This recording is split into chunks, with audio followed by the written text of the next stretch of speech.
Ignition. Liftoff. When Alan Shepard blasted off from Cape Canaveral in 1961, he left behind his other rocket ship, a Chevy Corvette. He owned a few of them over the years. Several astronauts did, in fact. Images that forever linked the Corvette to real adrenaline junkies. It moves now to the test car garage, where... But it was 1963 when the Corvette turned into something truly special. The newly unveiled Stingray. A car worthy of its sports car designation. It became an instant classic, and still is today. And now, a half a century later, Chevy is taking a very bold leap, bringing the hallowed Stingray back. Here comes the best Corvette ever. Unleashed in Detroit last week, General Motors is hoping the new Stingray will put America's oldest auto nameplate back in the winner's circle. It's lower, wider, it's faster, and it's got an attitude. It's like a fire-breathing monster. It looks like it. As the editor of Automobile Magazine, Jean Jennings has seen Corvettes come and go. But this time, she says, GM is sending a message. It still has the wherewithal to make a dream car. A two-seat sports car that costs a lot of money and delivers, I mean, a huge whack of fun. That's how you see it, though? Is this huge whack of fun? That car is a huge whack of fun. What else is it? It's a two-seat car with a giant motor right between your legs. Bah, I'm out of here. Its V8 cranks out 450 horsepower, but it's hardly a gas guzzler. It can shut down half those cylinders for better fuel economy. And the interior now looks and feels much more like its European competitors. Pretty much anything that you can hear, feel, or touch, you can pretty much customize it all. Taj Jukter is the Corvette's chief engineer, and this is his baby. And it's the only one. So you're the first outside person. Am I really? To sit in one of these. So he was understandably a little nervous about taking us on its first ride. It just feels... I don't even know how to describe it. It'll do 0 to 60 in less than 4 seconds. Top speed, upwards of 190 miles an hour. There's no doubt in my mind that we'll be fully competitive with pretty much any other car. Porsche, Ferrari, you name it. Yeah. So if you had one word to describe this new Vette, what do you think it would be? I think wow.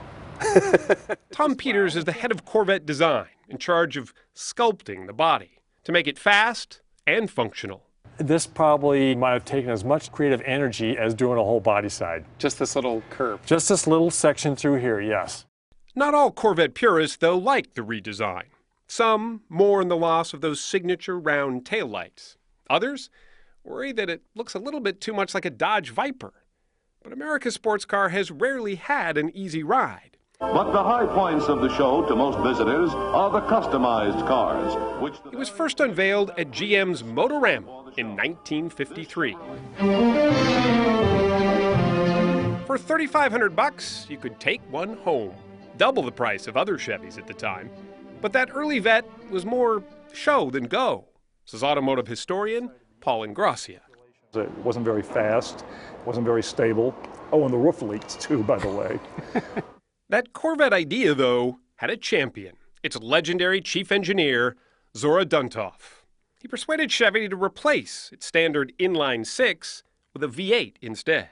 And soon, the Corvette was tearing up the track. Over the years, he actually added suspension, transmission, steering, that really made it a real legitimate sports car instead of just a fashion statement. By the 60s, the Corvette was a celebrity, starring in its own TV show, Route 66. And the Stingray even had a song, Dead Man's Curve by Jan and Dean. I was cruising in my Stingray late one night and an XK pulled up on the right. But then came the 70s. And along with them, unleaded fuel, the oil crisis, and the national 55-mile-an-hour speed limit. By the 80s, Sales were stuck in low gear, and the Corvette seemed to symbolize more midlife crisis than icon. It was a slot car on the racetrack, and on the road it was a farm implement. I mean, it had terrible suspension. You literally drove it, hit a pothole, and banged your head on the headliner. Still, the Corvette survived, even through GM's bankruptcy. It would be such a shame for that car to be missing in America's culture. I mean, I just think it's part of the DNA of Chevrolet. Rick Hendrick should know. He's a Chevy dealer, and that's not all. Rick's got the best seat. He also owns Hendrick Motorsports, one of the winningest teams in NASCAR. Would you race anything else besides a Chevy? Never have. His passion for Chevy has turned into, well, almost hoarding. So what does this have in it?